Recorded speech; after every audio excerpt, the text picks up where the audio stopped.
Vamos a continuar con nuestra clase de la declaración de fe. ¿Cuántos han aprendido algo de la declaración de fe?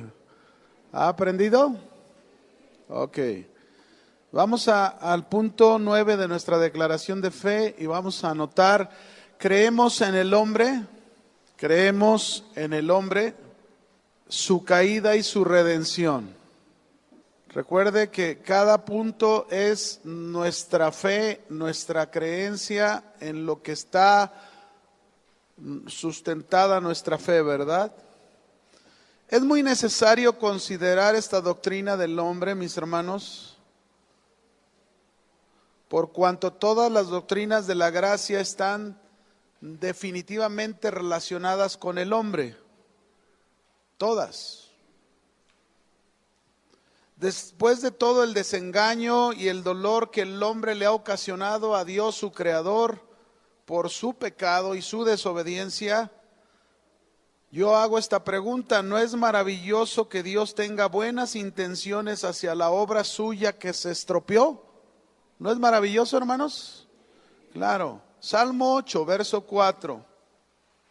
Dice el salmista aquí: digo, ¿qué es el hombre para que tengas de él memoria, y el hijo del hombre para que lo visites? Dios, mis hermanos, escúcheme bien lo que le voy a decir: no está obligado Dios a hacer algo por el hombre. Dios no estaba obligado a hacer algo por el hombre, pero por su hermosa gracia y su misericordia, Dios nunca abandonó al hombre ni nunca lo va a abandonar. Dios nos ha dado el privilegio de ser restaurados en Cristo Jesús. Ahora bien, el hombre, la obra maestra de Dios, esa es la obra maestra de Dios, la creación del hombre. Inclusive la Biblia dice que el hombre es la corona de la creación de Dios. Vamos a ver qué facultades posee como criatura y que solo Él tiene esta capacidad. Vamos a ver algunos puntos de estas facultades que posee como criatura de Dios. ¿Listos? Número 1, la primera.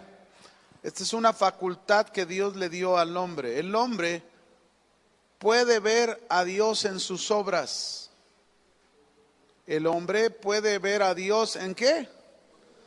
En sus obras. No hay excusa. Dice Romanos 1, 19 y 20.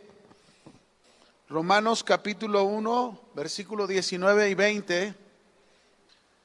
Porque lo que de Dios se conoce les es manifiesto, pues Dios se lo manifestó, refiriéndose a los hombres, ¿verdad?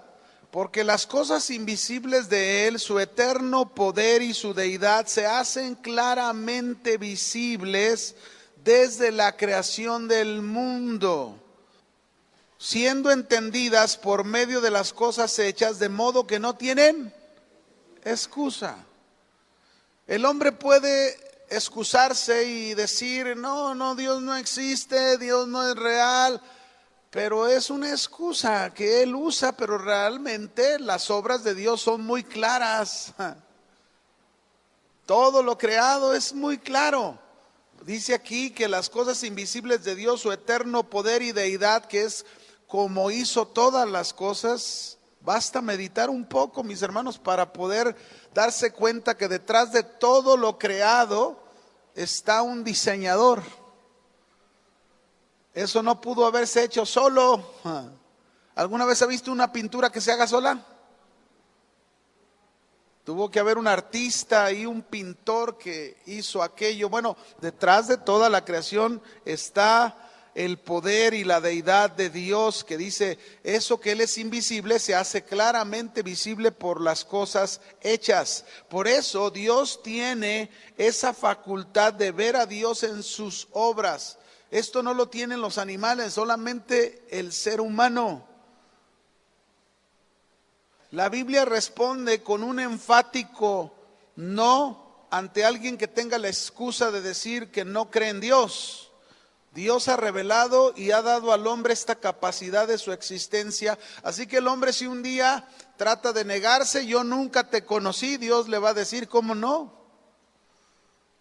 Todas mis cosas creadas te mostraban que yo era real y nunca creíste. ¿Cuánto le agradecen a Dios por todas aquellas cosas y capacidades que Dios ha puesto al alcance de nosotros para disfrutar de ellas? ¿Usted disfruta del sol? ¿Usted disfruta de la lluvia? ¿Usted disfruta del campo, del mar, de la comida, de vestirse? Claro que de todo, ¿verdad? Bueno, ahí están las capacidades, en ellas nosotros podemos ver las obras de Dios. Ahora, la segunda facultad o capacidad que Dios le ha dado al hombre es descubrir evidencias de su sabiduría. Descubrir evidencias de su sabiduría. El Salmo 104, 24. Salmo 104, 24. Dice ahí.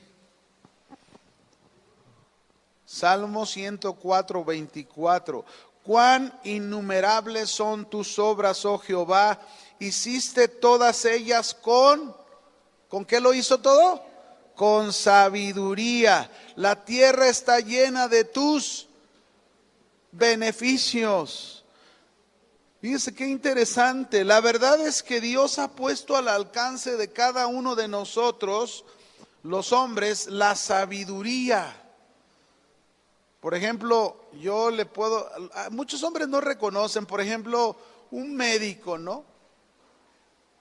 Que, digo, hoy sabemos que hay cada cirugía impresionante, impactante. ¿Quién les dio toda esa sabiduría a los hombres? Dígame.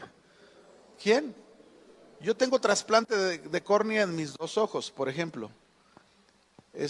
Y una técnica de un trasplante con otro fue completamente diferente.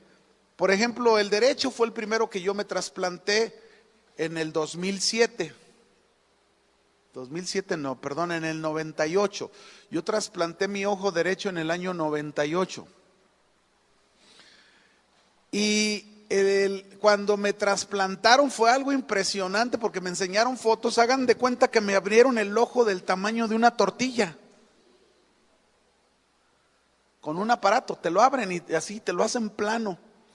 Y entonces cortan la parte que deben de cortar y luego ponen la nueva córnea y la comienzan a coser de una manera que hasta me decía el doctor, el hilo con el que cosemos es más delgado incluso que ni un cabello. Qué impresionante. ¿Quién les da esa sabiduría, mis hermanos? Ahora, el primer trasplante que fue muy bueno, muy bien, que lo hicieron los médicos, yo tuve que tardar un año para recuperarme. Así era la técnica del primer trasplante en el 98. El segundo, el izquierdo, lo hice en el 2007. ¿Cuántos años pasaron? Pasaron 9 años. En 9 años, este segundo, el primero lo hice en la Ciudad de México, en un hospital que se llama La Ceguera, que está en Coyoacán. Pero el segundo lo hice aquí con un corneólogo en Guadalajara, muy bueno. Él me hizo este trasplante en la clínica Santa Lucía, que está ahí en Acueducto y Manuel Acuña. Ahí está esta clínica. ¿Y qué cree? ¿Saben cuánto tardé en el ojo izquierdo para recuperarme? 1 semana.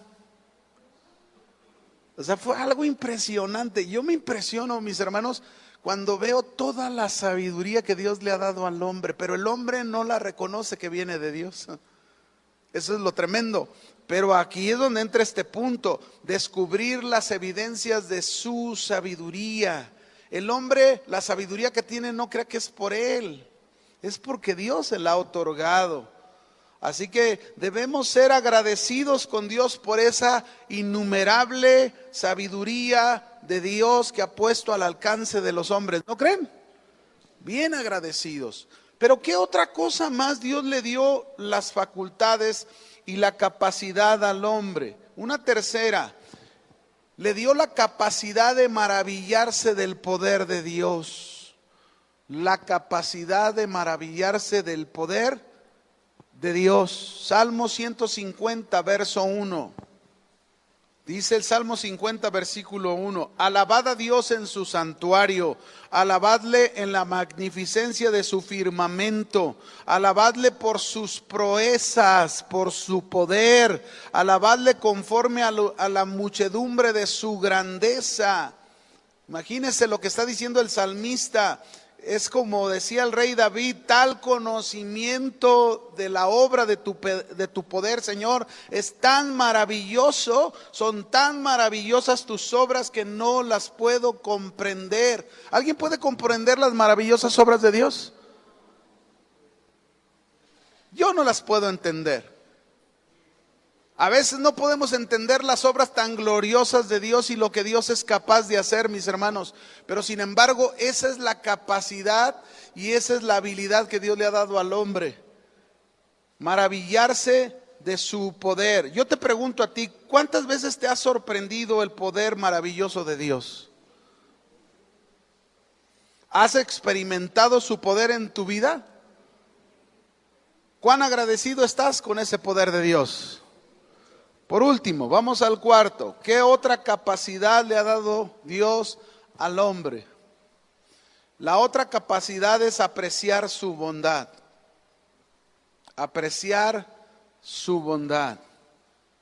Dice el Salmo 33, verso 5, Salmo 33, versículo 5, Él ama, Dios ama justicia y juicio, y de la misericordia de Jehová está llena la tierra. Imagínense, ¿de qué está llena la tierra? La misericordia de Dios, la bondad de Dios. ¿Cuánto aprecio, mis hermanos, usted y yo deberíamos de tener por la bondad de Dios que Él ha tenido hacia nosotros? Que a pesar de que no merecíamos, ¿cuántos de ustedes están convencidos que no merecían de la misericordia de Dios? ¿Está convencido? Sin embargo, Dios no nos dejó, Dios no nos dejó a la deriva, Dios nos dio de su misericordia, nos amó y nos ofrece una vida por la cual podemos deleitarnos. Ese es el Dios que tenemos. Pero Dios, estamos viendo el punto, dijimos, del hombre, la creación del hombre, su caída y su redención. Creemos en eso, ¿verdad? Creemos en esta creación del hombre y en las capacidades que Dios le dio al hombre. Vamos a ver pues algunos puntos importantes que tienen que ver con el hombre. Número 1, el primero. Debemos creer en el origen del hombre. Debemos creer en el origen del hombre, que es una creación inmediata de Dios,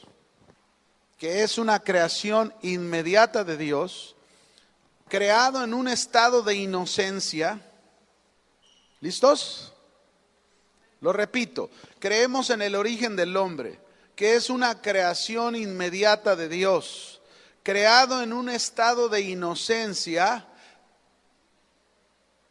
y creado a la misma imagen de Dios. Vamos a leer un texto, si me acompaña, Génesis capítulo 1, versículo 26, por favor. Génesis 1, 26 y 27. ¿Lo tienen? Dice, entonces dijo Dios, hagamos al hombre a nuestra imagen, conforme a nuestra semejanza, y señoree en los peces del mar, en las aves del cielo, en las bestias, en toda la tierra y en todo animal que se arrastra sobre la tierra. Verso 27. Y creó Dios al hombre a su imagen, a imagen de Dios lo creó, varón y hembra los creó. Vamos a comenzar con una palabra aquí del texto muy importante, que es la palabra crear. La palabra crear aquí en el texto hebreo significa hacer algo de la nada. ¿Qué significa? ¿Qué quiere decir? Que cuando Dios hizo al hombre y a su mujer, ¿de dónde los hizo? No existía nada, de la nada. No es como la teoría de la evolución, ¿verdad? Que primero dice que eras un chango, un changuito, y luego un gorila, y luego después te volviste un humano, ¿no? A lo mejor no te has dado cuenta y tienes descendencia simia, ¿verdad? Una vez contaban una anécdota, ¿me permite contarle una anécdota?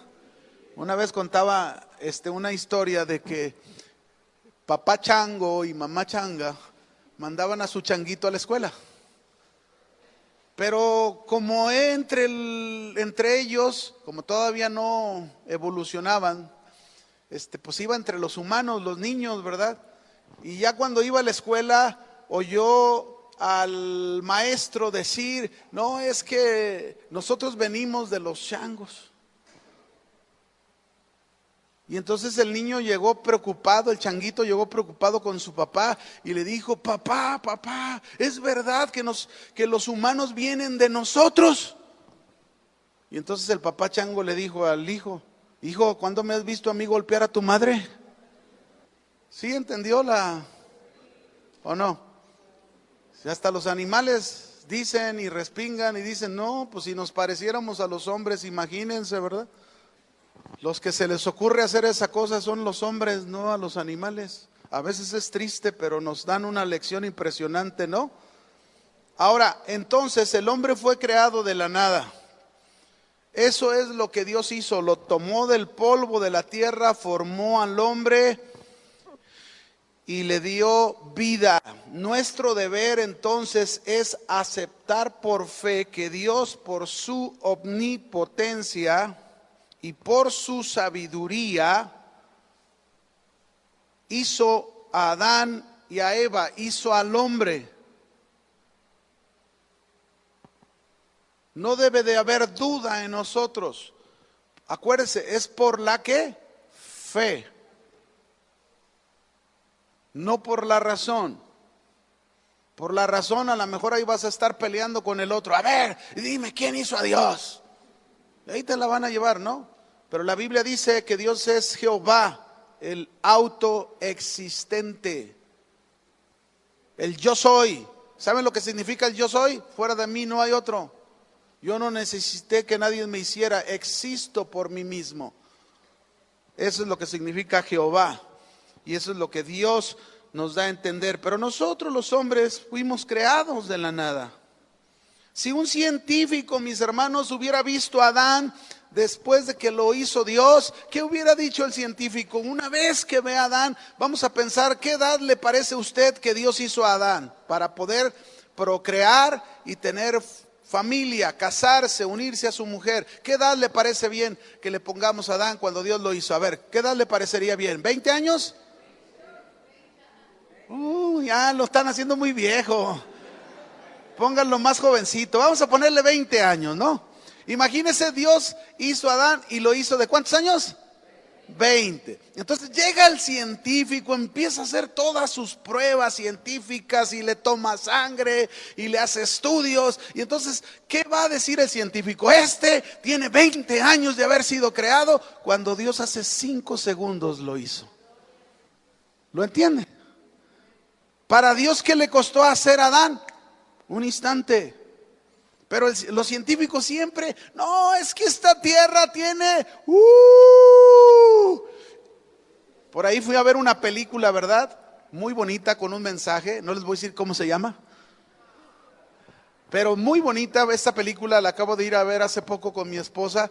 Y supuestamente en la película te dicen, esta es una historia que sucedió hace más de 20,000 años en Europa. Se llama, ¿cómo se llama? Alfa se llama la película. Está bonita, la verdad, tiene su enseñanza.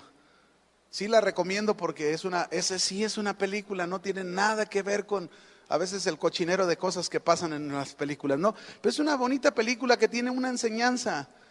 Tiene muchos principios muy interesantes si tú le prestas atención. Pero según ellos cuando de acuerdo a la Biblia nos menciona que todo lo creado por Dios no tiene más de 10,000 años. Pero los científicos, no, es que estas piedras, estas rocas, ¿se fijan por qué le estoy poniendo esa ilustración? Porque siempre la ciencia va a querer tener la razón de las cosas, cuando para Dios el universo fue hecho así, en un instante, por su omnipotencia. Amén. Por ello debemos de entender que todo hombre, mis hermanos, que fue formado de la tierra, es del polvo de la tierra. Ahí está, de ahí nos hizo el primer hombre, Dios lo hizo de ahí. Vamos a Génesis 2, verso 15, estamos hablando del hombre. del origen del hombre. Ese es el primer punto, ¿verdad? El origen del hombre, y este hombre que fue creado en una manera inmediata, dijimos. Dice aquí en Génesis 2:15, tomó pues Jehová Dios al hombre y le puso en el huerto de Edén para que lo labrara y lo guardara.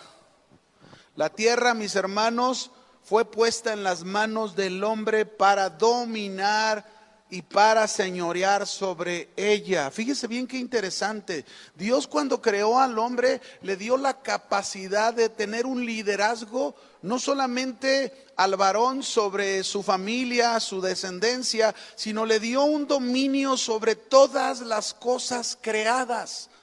Sobre todo, el hombre podía dominar y señorear para cuidarla, para trabajarla, para protegerla, pero tristemente hoy vemos cómo el hombre, por causa de su pecado, fíjese bien, el hombre ha ido destruyendo cada día la misma tierra. ¿Sí o no?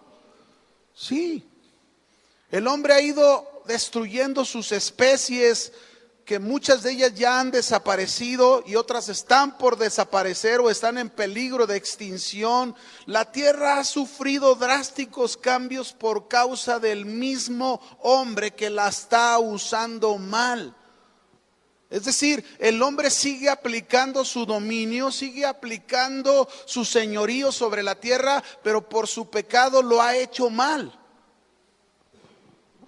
Los ríos no deberían estar contaminados. Las ciudades no deberían tener la clase de contaminación que tienen. Pero el hombre, ese dominio y ese señorío que Dios les dio, está mal usado hacia la tierra. El hombre, mis hermanos, dentro del primer punto dijimos que íbamos a ver primero, ya hemos visto el origen, hemos visto que el hombre ha sido creación inmediata de Dios, pero también dijimos que íbamos a decir que él fue creado en un estado de inocencia. El hombre en sus inicios era inocente, sin pecado, no conocía el pecado, no conocía la maldad. El hombre no conocía el sufrimiento ni el dolor. El hombre no conocía ningún sentimiento negativo hacia otros. Así era el hombre, inocente. Esa era su inocencia. Fue formado para trabajar la tierra. ¿Fue formado para qué? Trabajar la tierra. Y aquí entre paréntesis hago un comercial. El trabajo no es una consecuencia de la maldición, porque algunos piensan, ay, tengo que ir a trabajar. No, el trabajo es una bendición de la creación de Dios. El trabajo es bueno. Dígame, aunque sea. Es bueno el trabajo. Algunos piensan, ay, es que tengo que ir a echarle ganas. No, no, mi hijo, pues es una bendición. El que trabaje, que coma, y el que no trabaje, que no coma. Por eso estoy bien comidito, mire. Así que, mis hermanos, si alguien todavía tiene este pensamiento de que el trabajo es una maldición, quítelo de su cabeza. Reconozca que el trabajo es una bendición como parte de haber sido creados como hombres y mujeres. Es una bendición el trabajo. Amén. Yo lo puedo ver, fíjese, mi padre tiene 85 años. Y si usted lo viera, mi padre se ve más sano que ni nosotros.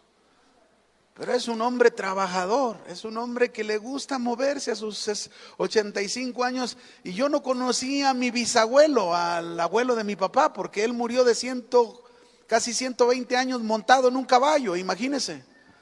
Hombres macizos, de buena madera.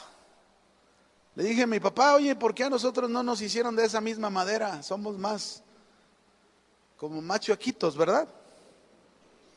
Pero en fin, el trabajo, yo puedo ver que cuando usted trabaja, mis hermanos, hay vigor, hay vida.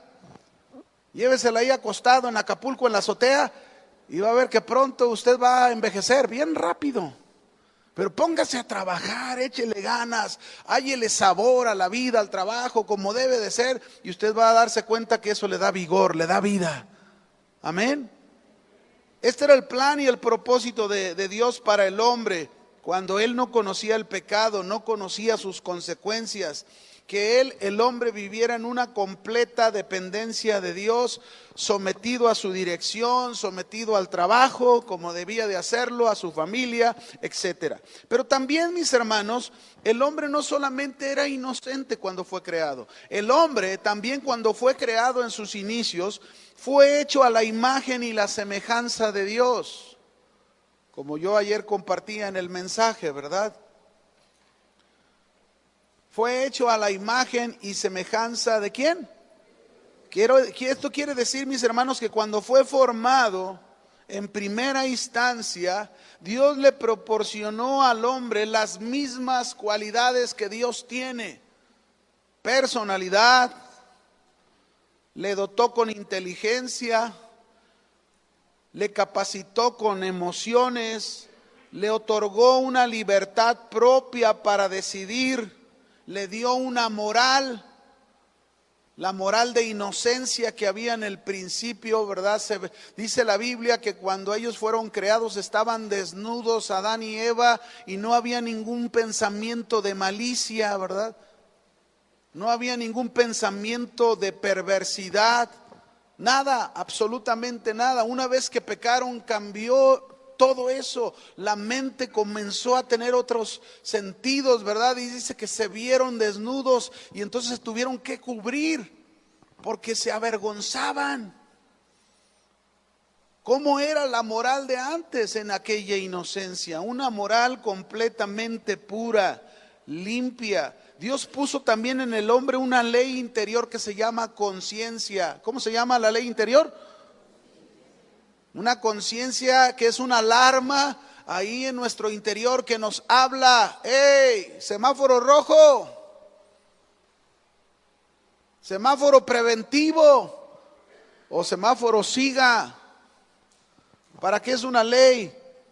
¿Para qué es una ley? Dígame. Para obedecerla. Ahí está la ley interior de la conciencia. La conciencia que te está culpando de eso que estás haciendo y que no lo debes hacer. Ahí está esa ley que Dios puso en tu interior. Ahora, podemos decir que el énfasis de la imagen de Dios en el hombre, en estas características similares a las de Dios,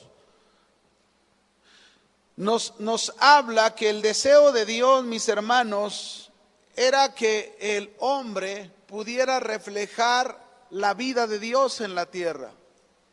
Ese era al principio, es decir, Dios creó un ser humano que lo hizo a su imagen para que ese ser humano fuera como un diosito.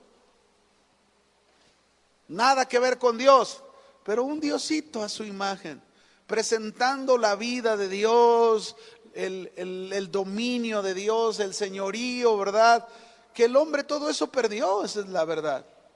Ahora, cuando Dios nos hizo, mis hermanos, esta imagen y semejanza nunca se refiere al cuerpo físico, nunca, sino que se refiere a la espiritualidad y la incorporabilidad de Dios. Porque Dios es espíritu y Dios no tiene cuerpo. Amén. Juan 4:24 lo dice. Juan 4:24 dice: Dios es espíritu y los que le adoran en espíritu y en verdad es necesario que lo adoren. Pero tampoco cometa el error que decían los gnósticos, ¿verdad? Porque los gnósticos también, sus doctrinas eran erróneas y decían: ¿ves? Dios es espíritu y dice que los que le adoren deben de adorarlo en espíritu y en verdad, es decir, con el espíritu, con su interior, pero no importa que se haga con su cuerpo. No es verdad. Si tú adoras a Dios en espíritu y en verdad, eso se va a ver reflejado en tu físico, en lo que haces externamente. Otro texto que tiene que ver con la espiritualidad de Dios es Éxodo 20, versículo 1 al 5, los primeros 2 mandamientos de la ley de Dios, los 10 mandamientos, ¿se acuerdan? Los primeros 2, Éxodo 20, verso 1 y 5. Dice ahí: Y habló Dios todas estas palabras diciendo: yo soy Jehová tu Dios, que te saqué de la tierra de Egipto, de casa de servidumbre. Y luego dice: no tendrás dioses ajenos delante de mí. No te harás imagen ni ninguna semejanza de lo que está arriba en el cielo, ni abajo en la tierra, ni en las aguas debajo de la tierra. No te inclinarás a ellas, ni las honrarás, porque yo soy Jehová tu Dios, fuerte, celoso, que visito la maldad de los padres sobre los hijos hasta la tercera y cuarta generación de los que me aborrecen. Estos versículos que acabamos de leer, mis hermanos, nos presentan dos características de Dios. El primer mandamiento, cuando dice: no tendrás dioses ajenos delante de mí, nos habla de la unicidad de Dios. ¿Qué significa la unicidad de Dios? Que Dios es único, no hay otro Dios. Eso es unicidad. Por eso Dios dice: no tendrás dioses ajenos delante de mí. Pero el segundo mandamiento, cuando dice: no te harás imagen alguna ni en ninguna semejanza. ¿Por qué dice esto? Porque, mis hermanos, Dios en este segundo mandamiento nos está mostrando su espiritualidad. No podemos comparar a Dios con nada, porque Dios es espíritu. ¿Con qué no debemos comparar a Dios? Con nada. Ni en el cielo, ni en la tierra, ni debajo de la tierra. Nada, nada. ¿Por qué? Porque no podemos hacerlo, ni debemos hacerlo. Absolutamente con nada debemos comparar a Dios. Amén. Con nada. Ahora, el ser hechos a la imagen de Dios, dijimos, es que nosotros tenemos la responsabilidad de presentar la vida de Dios al mundo, a la tierra. Pero sin embargo sabemos que el hombre desobedeció, se perdió esa imagen. Pero luego vino Cristo Jesús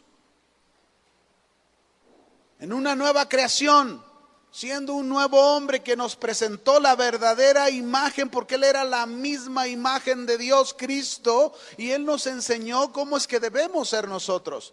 Hagan de cuenta, Él es el molde. Él es la casa modelo. Así es como debemos de ser nosotros. Si usted le dijeran: a ver, ¿cómo quiere que seamos nosotros como varones? Dios va a decir: así como fue Jesucristo. Las hermanas van a decir: ¿y nosotras cómo debemos de ser? Así como es Jesucristo.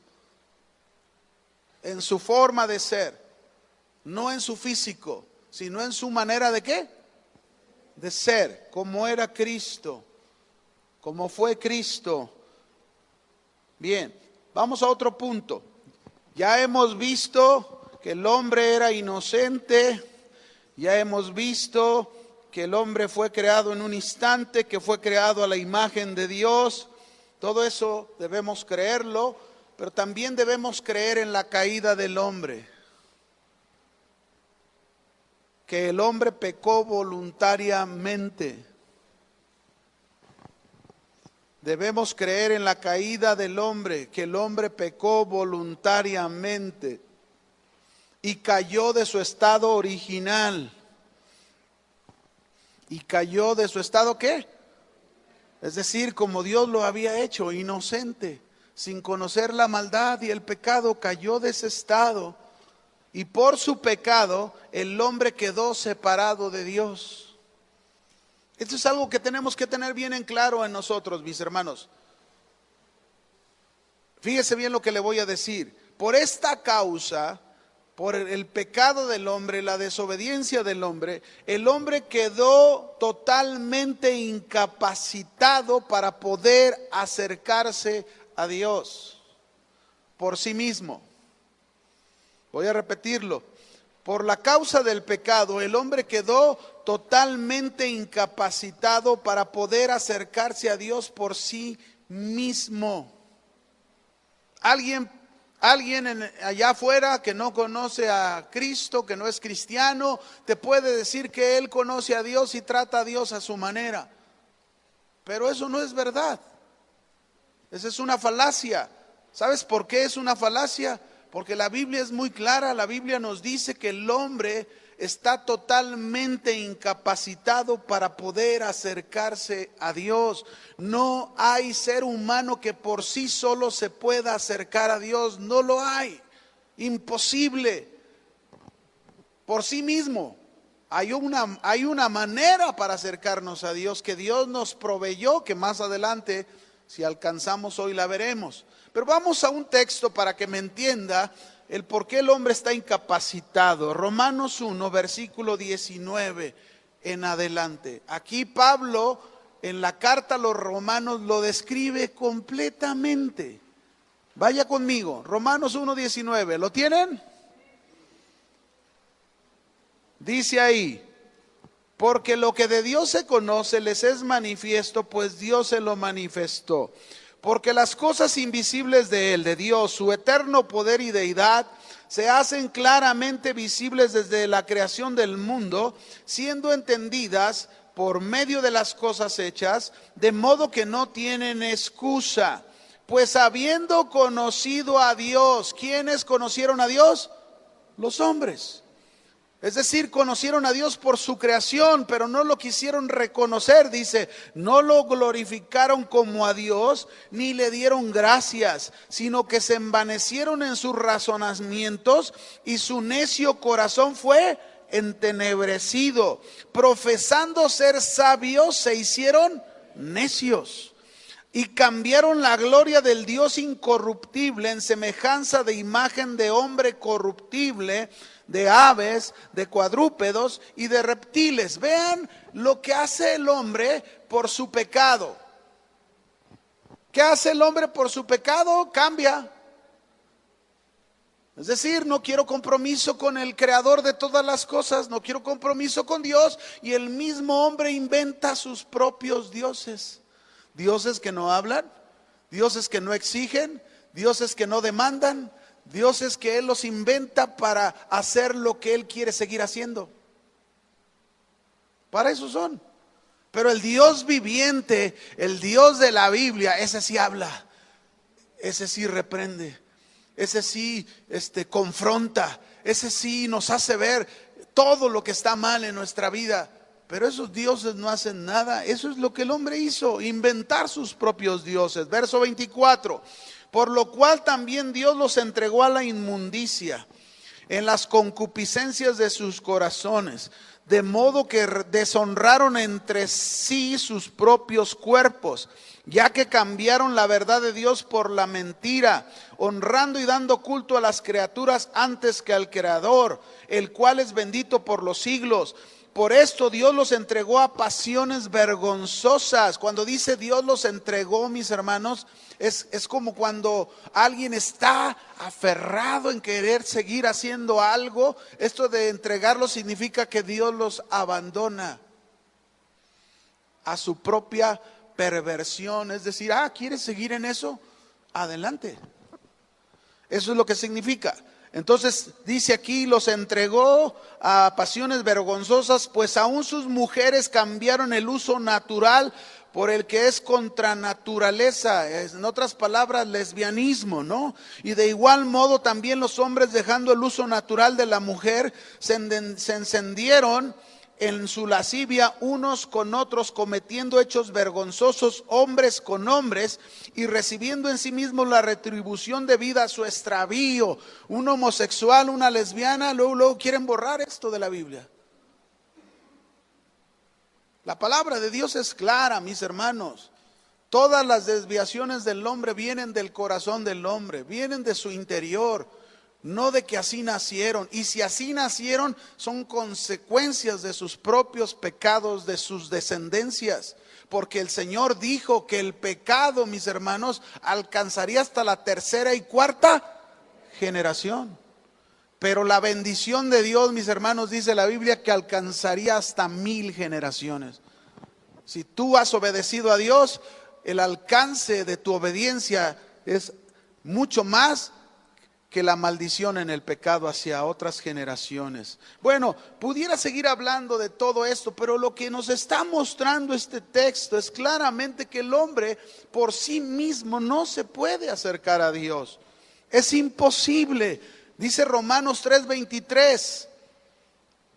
Por cuanto todos pecaron, ¿cuántos? Están destituidos de la gloria de Dios. Mire, esta es una interesante carta. Si usted quiere predicar el evangelio, apréndase los primeros 8 capítulos de Romanos. No existe una mejor presentación del evangelio que la carta a los romanos. Amén.